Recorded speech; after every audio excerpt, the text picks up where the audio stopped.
Welcome, everyone. I'm here with Dr. Joanna Kujawa, and we're speaking today about her book, The Other Goddess, Mary Magdalene and the Goddesses of Eros and Secret Knowledge.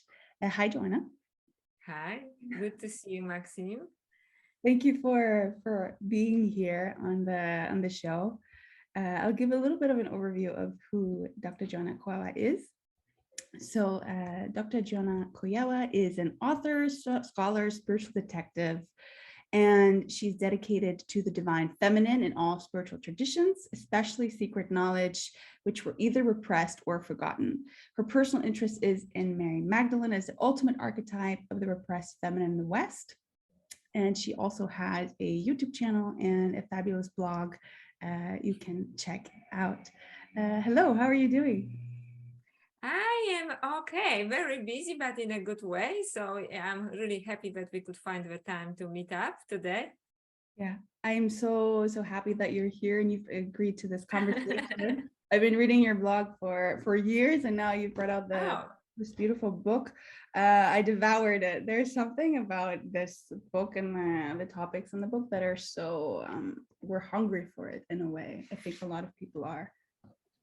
thank you so much. I'm so glad that you connected with the book and through the book with me, because I usually say, during the interviews that people say, how can we connect with you? And I said, the best way is to connect through the book, because I really bear my body and soul there, and that was in a way of being authentic, because it's sometimes in our life we want to be authentic, but sometimes it is difficult, especially professionally and so on, whether in academia or somewhere else, whatever your day job happens to be, very often we have to play roles, and in some ways it is appropriate, right? Because there are certain expectations and so on. But at this stage in my life, and actually for a very long time, I was tired of playing roles. And so this book is kind of almost like a courageous act of, okay, so this is how I am, these are my experiences, and no more hiding. But whether people respond to it or not, I didn't know. And I was just needed almost to do it also for myself.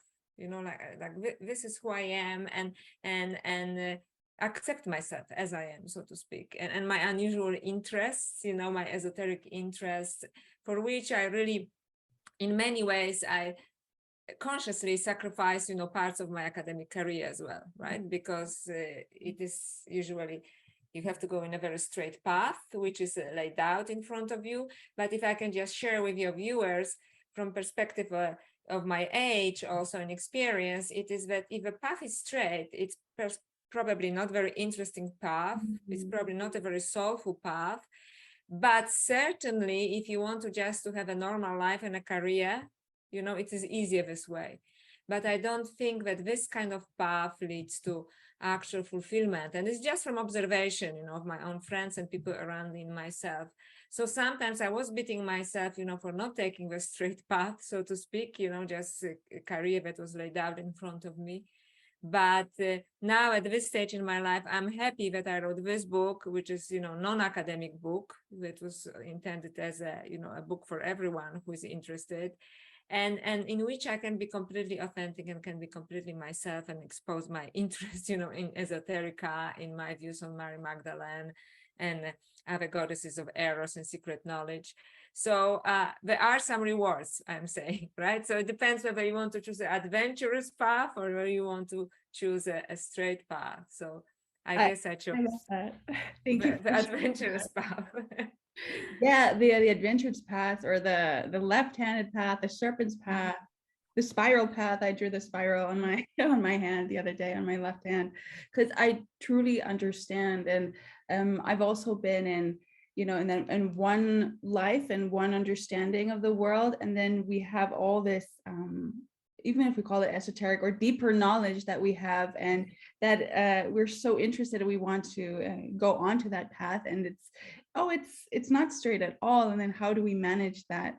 And you spoke of risk as well with your academic career, but I think this is needed at this time. It is so needed, and the response to that. Everyone asking for an interview it's a response to that. how we need this.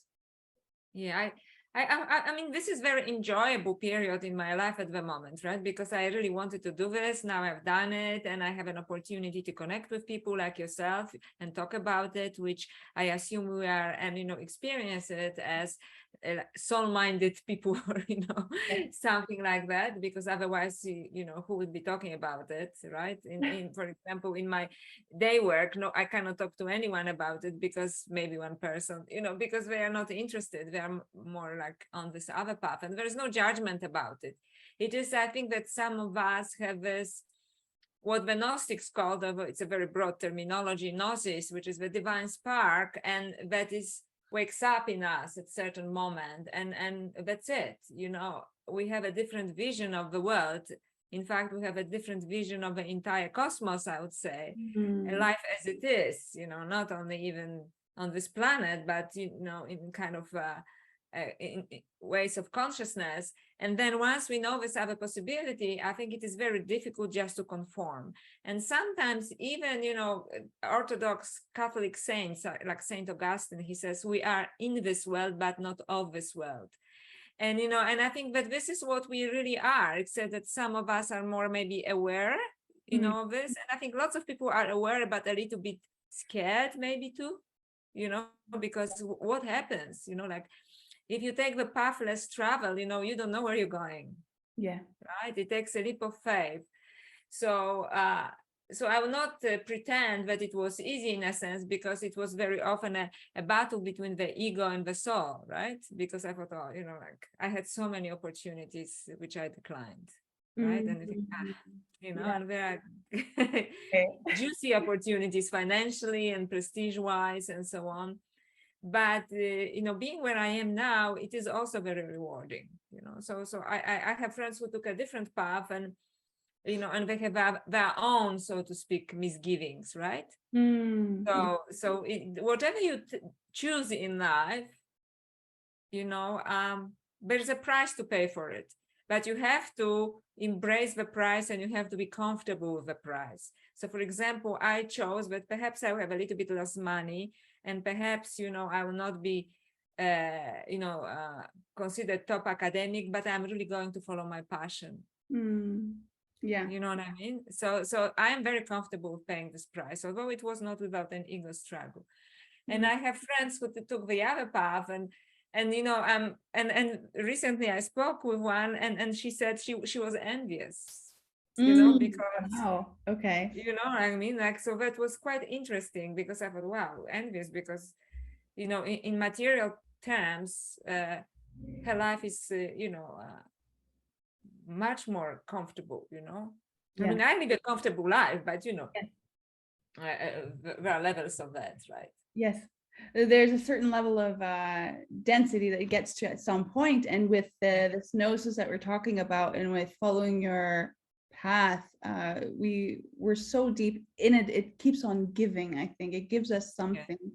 And for that sense, my question is, did you follow your intuition with that? Did you follow your feminine intuition with that?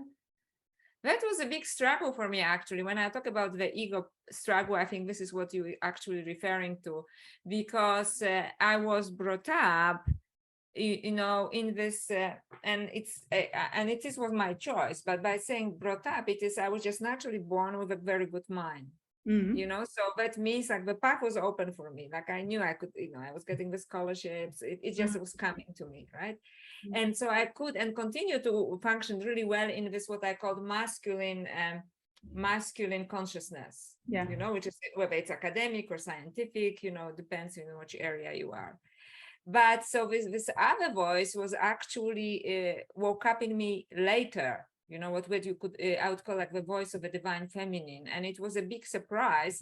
And it actually happened to me during initiation to a tantric tradition, but not what people think about tantra, not at that stage, not sexual tantra, but tantric teachings, as everything is consciousness and so on.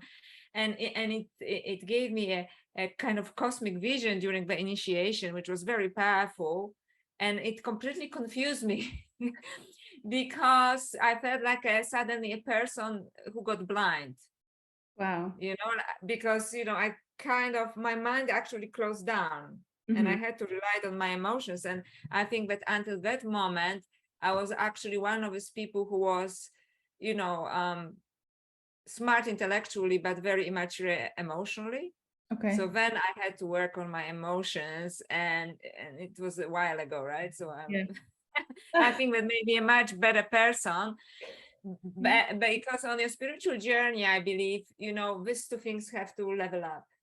You Mm, cannot be one way or the other way. Eventually, at least from traditions I have learned, these different parts of you, your action, your thought, and your heart have to line up.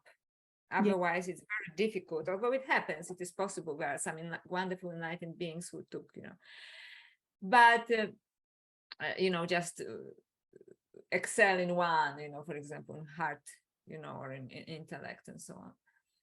So it is possible. So in my case, it was necessary, but it actually came later in life, right? Mhm. So, and then I started to follow this, but not without, screaming and kicking, Yeah. because, I understand. I had the bad habit of comparing myself to others. And then I thought, okay, Mhm. like where am I going? Where am I going? But as I said, now I am very happy. I think, and I always had this kind of voice in my head, which is the quiet whisper of the soul. And I always tell people, if you don't know what intuition is, it's very quiet. Mm, If it's yeah. something screaming, it's your ego or it's your masculine self. If it's very soft and that non-insistent but soft, you better listen to it, because it's really easy to, not to listen to it, because it's very subtle. Mhm. But once you tune in yourself to it, your life takes on a different path, on a meaningful path that we were meant to live, in the glory, of both material and spiritual, sexual and spiritual, and, without these polarities. But then we have to listen to this voice. But nobody ever taught us how to listen to this voice, right? Because we live in such a masculine, and by masculine, it's nothing against men, like I Yeah. have nothing against men. On the contrary, I love men. But Mhm. it is.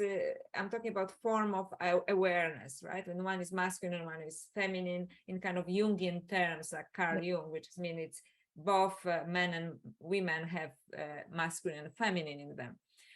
But nobody really taught us, because our civilization is actually quite asleep. And this is what I would call divine feminine, Mm, although it is represented to us in the form of different goddesses. I truly believe that it really represents this other form of consciousness that is now resurfacing, and that has to resurface even if our civilization is to survive, right? Because I do believe that we are going in a wrong direction, personally.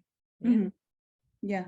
Yeah, that's so interesting. So that no one ever taught us to listen to that voice, but it's always there. And we see it emerging from my perspective and map of the world. I feel we're seeing it emerging, especially through books like this, and maybe why you are being guided to Mm. bring forth a work like this. Um, I've just returned from my second trip to the Camino de Santiago. I'm not sure how familiar you are with Yes, I it. am. Yeah. Yeah.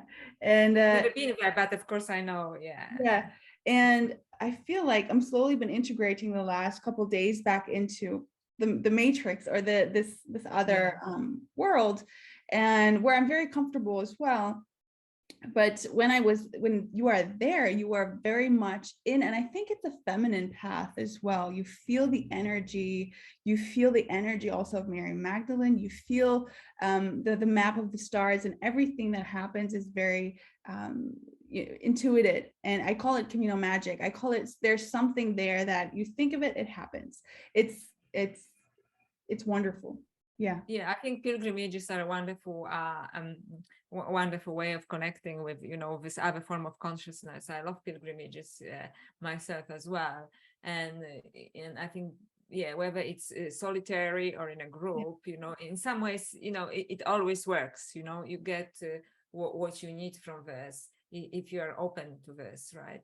Yeah. So I'm glad that you could do this, for a second time and so on, because it is really important.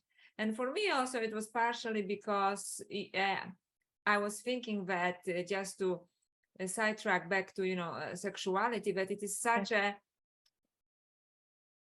integral part of our lives, but it's somehow overshadowed. There's some dark shadow over it. Yeah. And maybe I was just kind of innocent this way, because I never understood why is it considered ugly, or, why is it an obstacle to spirituality, or an obstacle to anything? Why is it? And of course, when, we know that it's a very powerful force, Eros as such, very seductive, and very playful. And the reason why I think people consider it dangerous, like feminine consciousness, because it is more difficult to control. It's very difficult to, put it in a box, Mhm. And of course, sometimes it may clash with societal morality, what it is at this moment in society, and so on. So I understand that people had some concerns about it, but I think as a society now, we are more awake to the fact that this is, we have to integrate it into our whole being, and that this is a beautiful, powerful, life-giving power that can actually enhance our spirituality. That we cannot, there's so much talk nowadays in different spiritual channels about ascension. And I think, how do you think you're going to ascend if you're not even comfortable with your sexuality? Wow. Like you keep some, dark, consider it dark, or, you have no clue, So I think that I'm not pretending that I know any answers, but I'm saying, like, let's look at these other traditions, because actually Eros was integrated into spirituality in many esoteric traditions.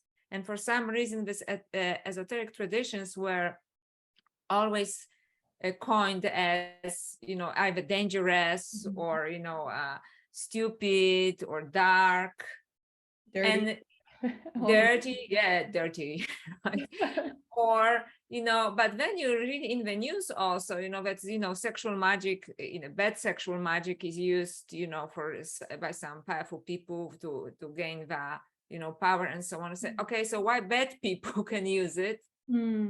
Obviously, there's some power into it, right? If supposedly very powerful people use it, if there is some truth to it, right?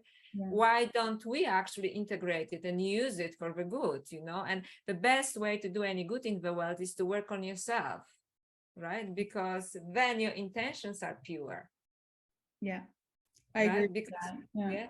because and I love activists and so on, but sometimes, sometimes it comes from righteous anger, because lots of terrible things are being done.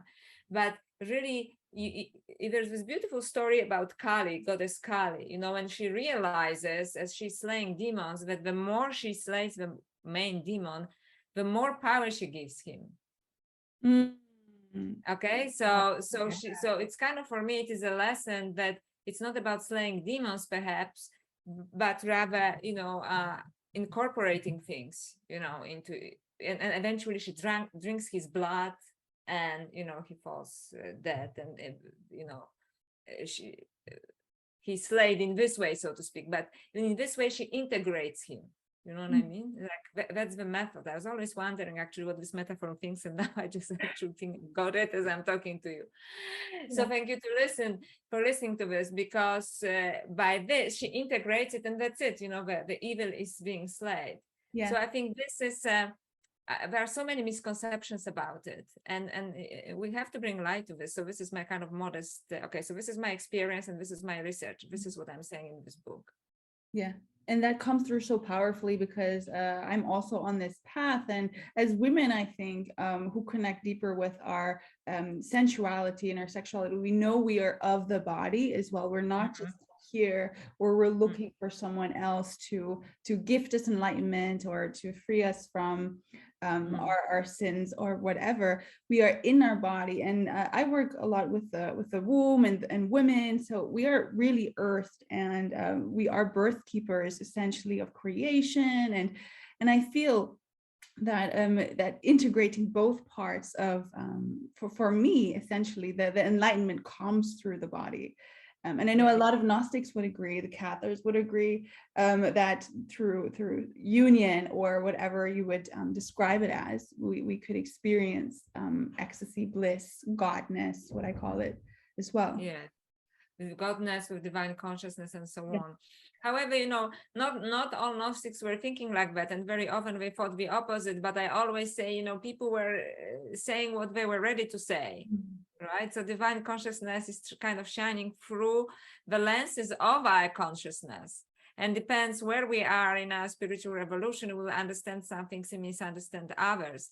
And when you think about other times, people maybe wanted to liberate themselves from their bodies because their lifespan was so short. There was so, death was so present, and sickness was so present. And that's, the reality of human suffering as well in the body, right? So, all Buddhist truths, right? Like you suffer and you will die eventually. But if you think about it as a cosmic adventure, that we are here embodied for this adventure, this is just part of the adventure. And this part of the adventure is also, includes, light and dark, and joy and suffering and so on. And I think this is the acceptance. And I also often talk about the people, because most spiritual paths are very ascetic, right? So they basically suppress or repress sexuality and anything, the earthy beauty, of the world as well. And then when I was reading letters of early saints and so on from early Christianity, but I'm sure it's the same in other traditions, it's definitely the same in Hindu tradition, but it's not esoteric, mainstream Hindu, they struggle with our sexuality very much, and it made them usually very angry men, So how is it enlightening, right? Like if you're constantly angry because you are rebelling constantly and try to constantly suppress a part of who you are, of your own embodiment, which is in many ways, and probably in all ways, a gift of life. Yeah, a gift of life. And I often feel men have the capabilities of being so connected with the mental mind, and and the digital world, and anything to do with up here, which again, we're talking about the integration of even the lower part of gnosis, or if you call it chakras, or if you call it the body, whatever you call it, that energy. And that's interesting, the repression of That's that. right. And also, it's interesting when in a classic tantra, which I studied, but there are different types of tantra. So because people say, oh, but I led a different tantra. That's fine. I'm talking about the one, from Kashmir Shaivism that I was initiated to. So in this classic tantra, it says that, this divine energy, which is both sweet, sensual, and spiritual, which is called the Kundalini energy, actually, during sexual acts spills from a woman to a man. So basically, a man needs a woman to actually, have this experience. Yeah, I've heard that as well. Maybe because, they are a little bit more disconnected, and it could be also social enculturing, social conditioning, right? Because they have to be particular way, and they are and that during puberty we just basically get separated. At the beginning we are the same, right, boys and girls, and then something happens, and it was a shock for me too. Like I had like 4 boyfriends, meaning boys with whom I played as a little girl, because they lived in the same floor and the same building. And then suddenly something happened, and I started to look differently, and we were uncomfortable around each other, right? So this actually happens. So because we were talking also that you're interested in transition from girlhood to womanhood, but even transition to girlhood by itself, it is a form of initiation, which is, I think, it's much more powerful in woman's case than it is in men's, right? Which is maybe more gradual, and it's also confusing for men, of course, but for us it's just like you actually get extra body parts, and all of this, and even like what's going on, right? Yeah. And I'm sure there's some untapped wisdom men have as well, that may need to be brought in at some point in consciousness, as to maybe to the last piece of the puzzle, when women have given it their all. But I understand, in terms of when we were saying that the enlightenment and just the gnosis, women giving that to men and through the form of tantra that you studied, it makes me think of the priestesses we've had for thousands of years, and the women who were well aware of this, and the well-educated women, the women who own land, the women who or served in temples, and we're talking thousands of years ago, who used sexual practice or tantric rites in whatever tradition for union. And men would come to temples, and men would offer and honor to Mm. have that experience. Mhm. That's why, I was so enraged at some moments when I was doing this research, because and eventually amused, and now I integrate it, and I'm, just talking about it. But why that they're now, and actually even 2,000 years ago, they were called harlots, an abomination, like the holy prostitute. And I said, no, in recently I had an interview, I think it was a couple of days ago. I said, no, they were not. And, the men meant really well, but I said, they actually were not harlots. It was not some casual sex. It was a ritualistic union. And there were only chosen men, who could participate in this kind of union, and so on, right? So I think the maybe source of this book originally was, my surprise of learning, that Mary Magdalene was not a prostitute, and then, shock that then she was considered a prostitute. And that's why I started to look at other women and goddesses who perhaps had a similar story, and look for correct connections between them, because it is absolutely true. And what you said before is also very true, that men have a lot to offer, well, recently I was giving an interview for Sasha Stone, and he says we have to rise as human beings, not just divine feminine. And I said, yes, but we cannot rise if one part of us, which is the divine feminine, is completely suppressed, so it is like having one leg shorter, or maybe having one leg, or having just one half of your body, you can't think, oh, we let just awaken and so on. We one part of our consciousness, because I don't think about it necessarily in gender terms, one part of our consciousness is completely suppressed, and it's a very powerful, beautiful part. And we have to explore it, because there is no ascension, there is no liberation without it. It's just an illusion of liberation. Yeah. Wow. Beautiful. Thank you so much. So, Joanna, I ask every guest I have on the show, who was Mary Magdalene? So this is that's a big question. So I used the whole book to try to answer the question, but basically perhaps let's start with the Gnostics, right? So for me, and it starts with part 2 of my book, when I'm in the Church of Mary Magdalene. It's an Eastern Orthodox church in Jerusalem. And I see the painting of Mary Magdalene, and she stands there with her hand extended. And I didn't treat it as a regular explanation, which I'm not going to give it now, because it's a well-known explanation. When she went to Rome, okay, I can give it to you. Went to Rome, and the emperor said resurrection didn't happen. And she says, if it happened, the egg will turn red, and the egg turned red. So this is the story. And I always thought that the story was a figment of medieval imagination, or perhaps even elaboration of earlier pagan stories. But I believed that the way I looked at the painting was that she has some gift for us to offer. And also what I liked is that she was portrayed in a position of power, because before in Catholic churches, I saw her as this, rejected sinner, basically, right? Like sinner.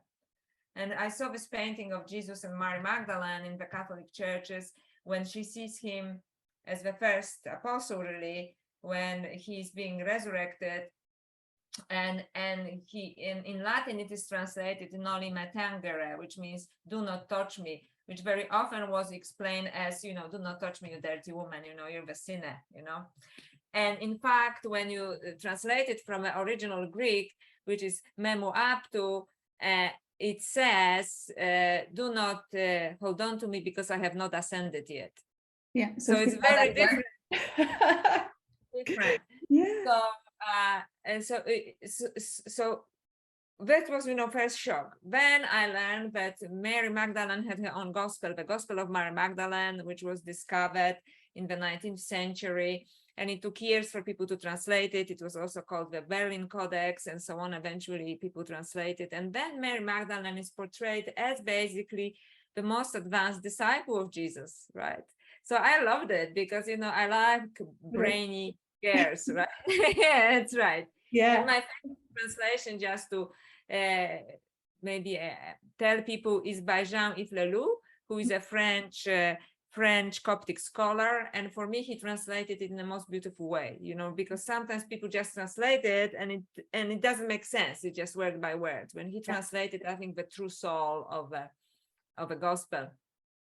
And then to make it even better, in the Gospel of Philip, which was discovered in Nag Hammadi in 1945 and also in Egypt, Mary Magdalene is called koinonos, or the partner, sensual partner of Jesus. So, I loved it. So we started to collectively put these pieces together, that she was somehow connected to Jesus, that she was his later, when we learn more also from Pistis Sophia, which is another Gnostic source, where she answers 39 of 42 questions that disciples ask. So, they were allowed to ask questions to the teacher, meaning Jesus, and she asked 39 questions, very esoteric questions, with Jesus answers. And that in each of his gospels, other disciples, especially Peter, gets upset, that she's giving all of his attention. And also this famous line when the disciples ask, teacher, why do you love her more than us? Right? So I thought, oh, I love this. The whole woman is now basically revealing herself. Also in many Gnostic sources, just to summarize, Gnostics believe that Jesus gave 3 levels of teachings. One around the Sea of Galilee to the simple people who lived there, fishermen. Second one to the disciples, and the third highest, most esoteric level to Mary Magdalene. So Mary Magdalene, for many Gnostic groups, was, this other alternative, because Peter went on to start institutionalized religion, to speak symbolically, right? And she was really for the Gnostic seeking gnosis, this inner spark, this inner secret knowledge that I later learned from Hinduism, or actually prior to this experience from Hinduism, that we are divine beings that are embodied, right? We have this potential for divinity. We are just embodied temporarily, so to speak, right? So this is one version of the story. And obviously, there are many famous books, such as by Margaret Starbird, who say, that she was married to Jesus, and there's a good tradition about it, and they had a child and so on. But I was not so sure personally, because I thought, if I can provide a slight critique here, although some people may be upset with this, although I respect immensely Margaret Starbird in her work. She was right when she said, what kind of story is this, virgin son born of Virgin Mary, a Virgin Mother, obviously Eros is completely missing there, right? So she was spot on and continues to be. However, I thought that because I was raised Catholic, and, and I was always, Virgin Mary was always present, around when I was growing up, so to speak. I thought that this kind of setup basically makes Mary Magdalene into another Virgin Mary, except that she's not a virgin, but boxing her back into the mother archetype. Do you know what I mean? So now she's this God-fearing, so to speak, wife and a mother. Right. And I thought maybe she was a wife and a mother, that's okay. And this is the role that women were subscribed forever, by the patriarchal society, right? As long as you're mother and a wife, you're okay, basically, right? And I thought, maybe she was, maybe she wasn't, but it's not that important. The important is that she carried the secret wisdom, that he gave her the esoteric teachings, and that they were intimate together. Yeah. But whether you understand, but putting her into mother of Jesus's children, a daughter actually, right? They believe, is kind of, for me, and I know that some people are going to get really upset here, and it is not my attention. I'm just giving what's really coming through to me, okay? But I could be completely wrong. It's really putting her back into the old box. Right. So okay, so she's this good married girl with children. The good married Mary. The good. Well, I think, and I hope that I'm not upsetting anyone if I do too bad, that she was so much more, if I can say. Yeah. I love that you say so much more. And I would also, my part on this would be, but what if so much more does include her as a mother, right? So that's absolutely. It's Yeah. part of it's normal for a woman, Yeah. but to be a mother if she chooses to be so. Yeah. But what I mean, she suddenly was kind of limited to this role as a mother of the children, and when they supposedly, and I'm again a little bit ambivalent about it, started some dynasty, so it became like the same story. You know what I mean? Of course, I would love to. They had a meaningful relationship, which was based on gnosis, and this was based on beautiful Eros, and they happened to have, and they chose to have children or happened to have children. Wonderful. Yeah. Understand? But it's not that this is what she was from the beginning to the end. Yeah. So I thought that this theory kind of makes her kind of retells the story of a Virgin Mary, but with sex. You know what I mean? So she had a baby, she had a husband, and it was an immaculate conception, but still she's primarily a mother. And I think but she was a wisdom teacher as well. Right. You know what I mean? She was very good traditions that say, she was a priestess as well, that she helped him in the process of ascension and so on. And there are lots of sources that talk about it, Yeah. Some people argue, they were equals. Not only that she was not a sinner and a prostitute, but they were equals spiritually. And she was necessary for his ascension or resurrection, depends what kind of vocabulary you use for this. So, and if she was a mother, that's fantastic. But what I mean, I'm afraid that this narrative takes her back to a traditional narrative. So then she becomes acceptable, because then suddenly her role is subscribed by society as well. Do you understand what I'm trying to say? Yeah, it's a very interesting perspective, because we don't want to lose, what I'm hearing is we don't want to lose everything else, and her power, her wisdom, and everything else she brings to the table. If we just put one label on it, it's almost as if we were then blinded by it in a way. That's right. And that's why I was looking at these other priestesses, married or not, what they did, because there was a tradition behind it as well, right? Or even Isis, or even Inanna, goddesses Isis and Inanna, who were married, right? So that didn't take away from them, but it's not like they were primarily this. And in fact, that's why I looked a little bit more into Isis, because unlike Inanna, who, had Dumuzio and, they were lovers, and presumably they were married, right? But it's not even mentioned because it doesn't matter. But with the Isis, at the beginning, she was known as Hathor, actually. She stood by herself, as beautiful, sexually empowered, goddess of mysteries. And only later, the whole story focused on Osiris and Horus. So it means she was portrayed, like later on, Virgin Mary was portrayed exactly like Isis. Right, so once the Roman Empire started to be interested in Isis, because she was so powerful, so they couldn't get rid of her, so to speak, even in early Christianity for the first 4 to 6 centuries. People wanted to worship Isis, so basically they use the same imagery, but again they have to. So there is this tradition that as long as a woman of great mystery and great power, or a goddess, is limited to this one role, that's okay. Yeah, I hear you. You know what I mean? But that's okay. Of course, children are a beautiful thing, and and so on. I'm not against it. I'm just saying this is not the only role we can play. This is what I'm saying. Yeah, I hear you. That is really, really very interesting. Thank you for that.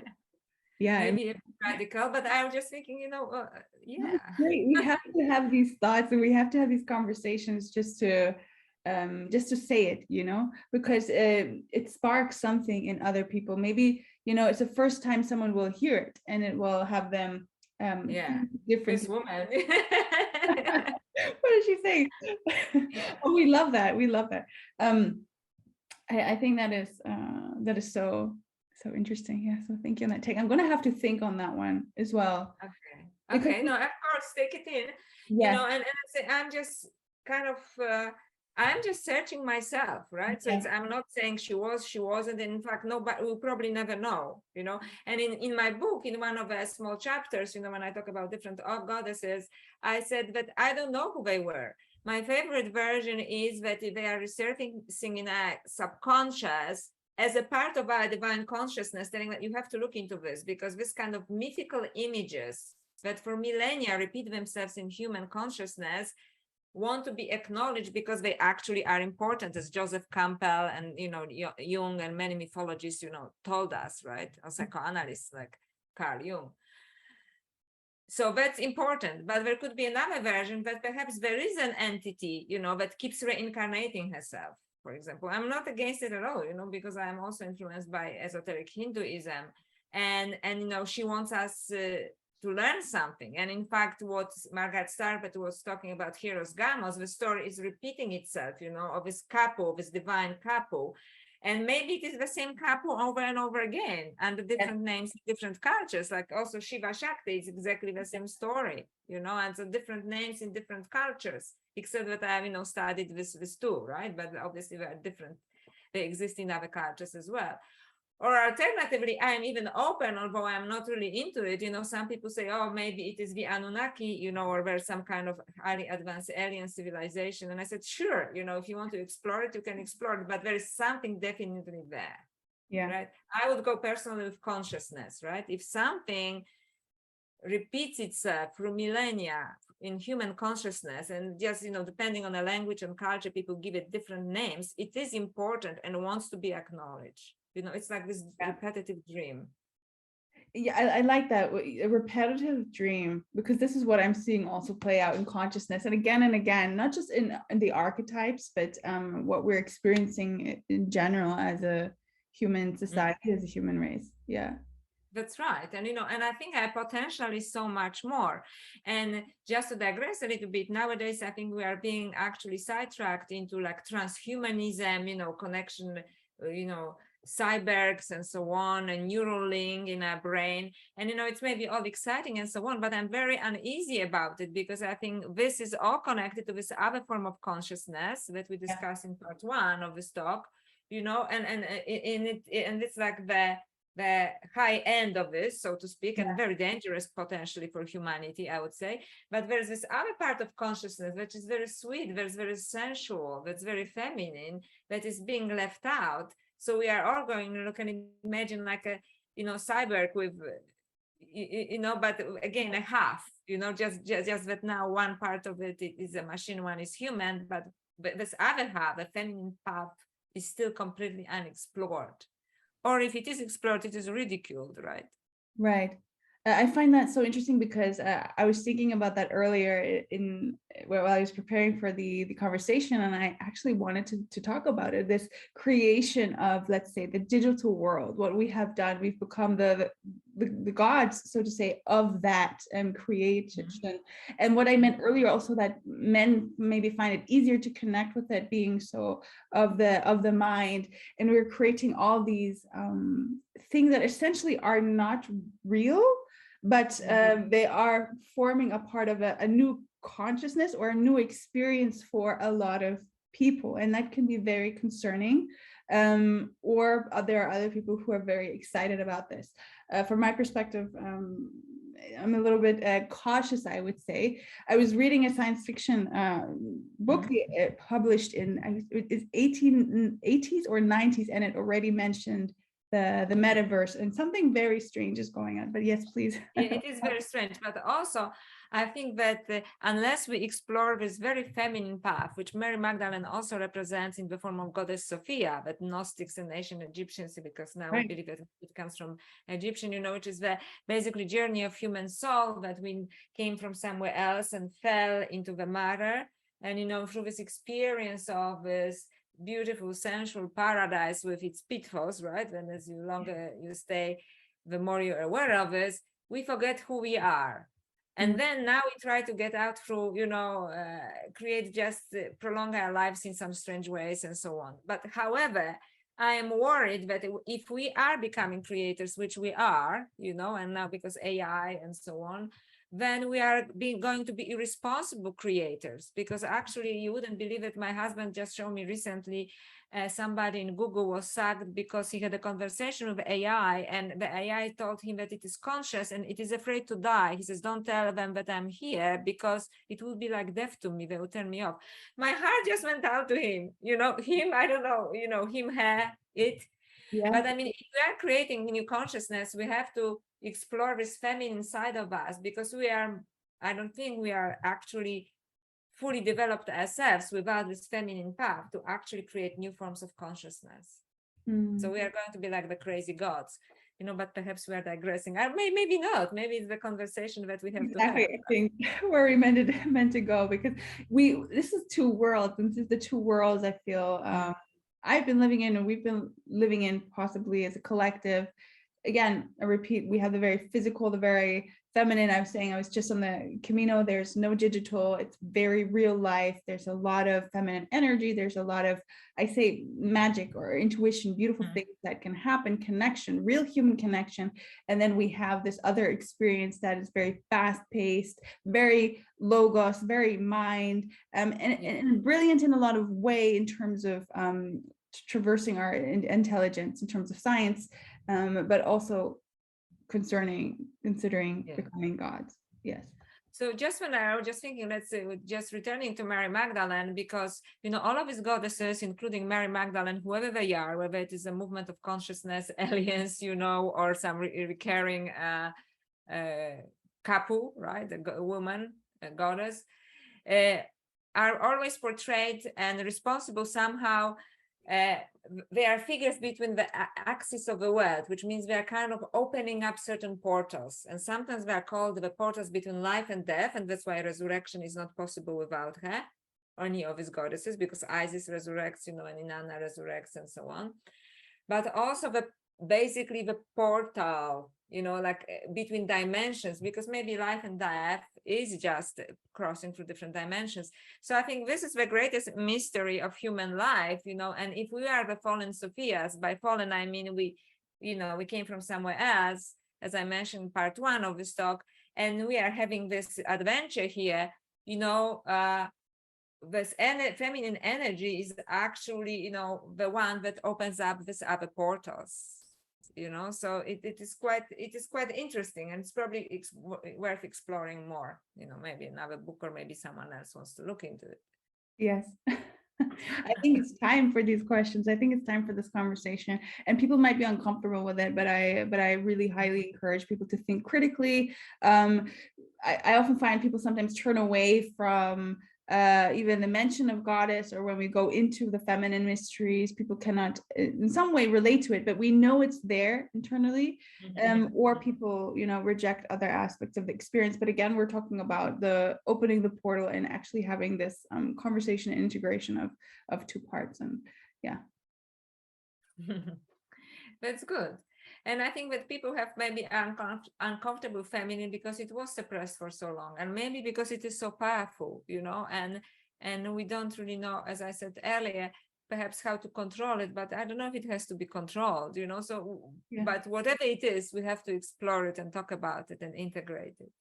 And I think Mary Magdalene is a beautiful example of this. And I just want to say, if you don't mind, that I made some comparisons with Mary Magdalene and some tantric goddesses such as Kali and Sundari, and they actually are portrayed with the same symbols in such two different traditions, right? Wow. And, for example, skulls also, which means also crossing between death and life, and also destruction of the ego.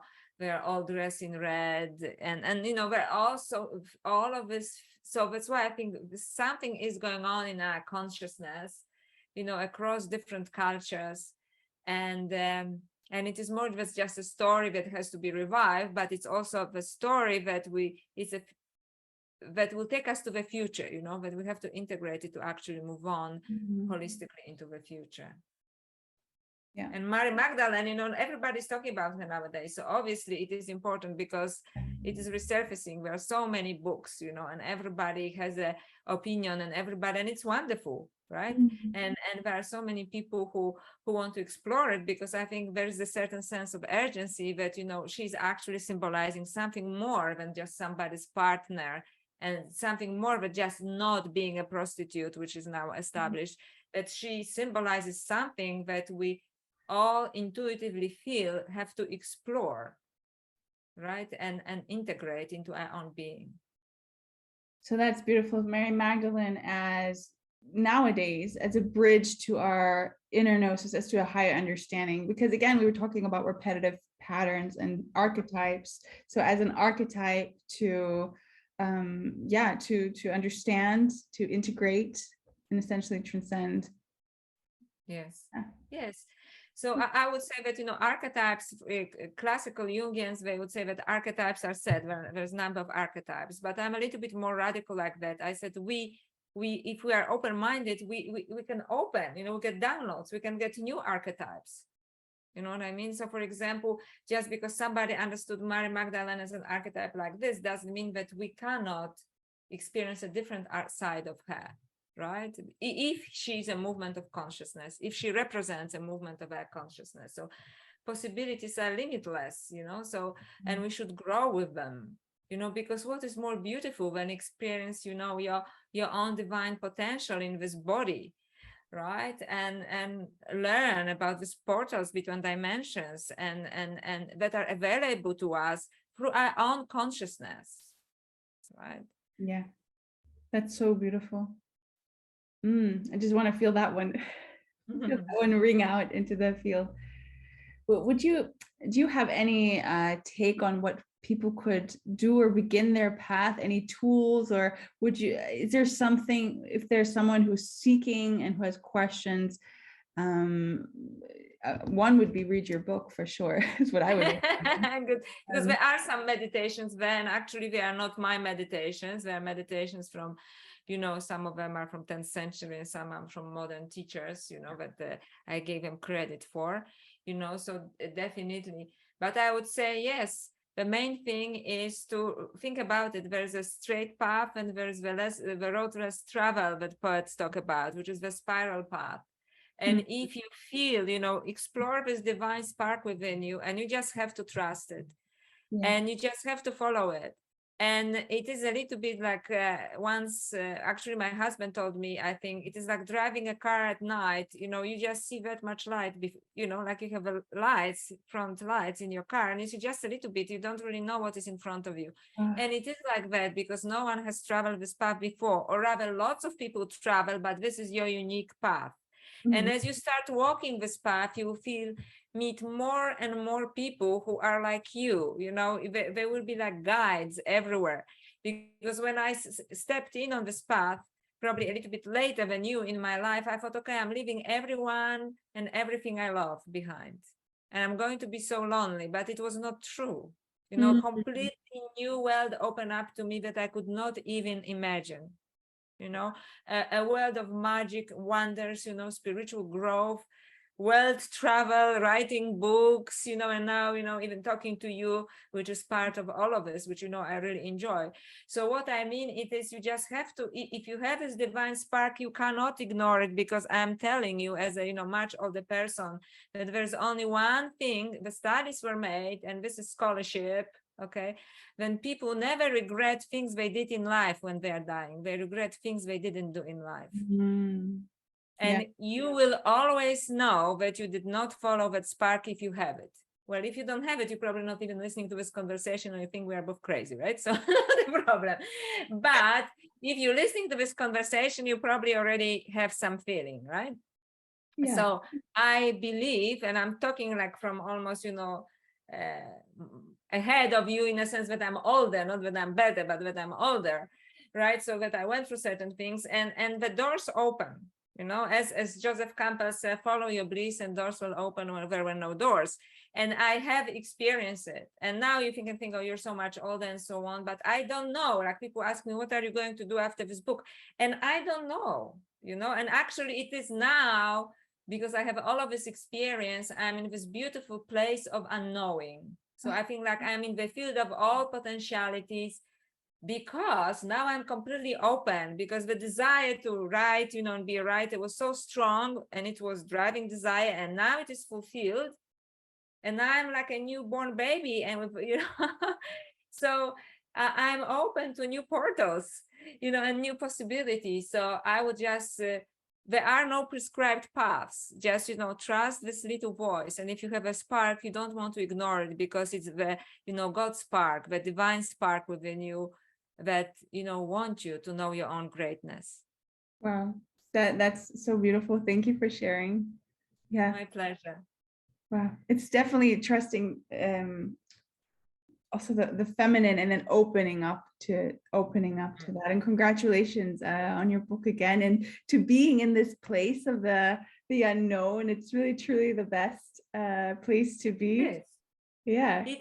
It is, but I think we all been in this place before, and I was in this place before, but I was scared, and now I'm just open, you know. So I don't know what happened. Maybe just life experience, or maybe because I fulfilled this big desire of mine, you know, to write this book. And now I think like, okay, so I've done it, and now I whatever, you know, and everything is beautiful. And everything's beautiful. Yes. Oh, fantastic. Is there something you may want to read from your book, or any closing thoughts you might have for the conversation? I think this was probably good closing part, you know, if you want, because I don't have my book with me, it's just behind me there.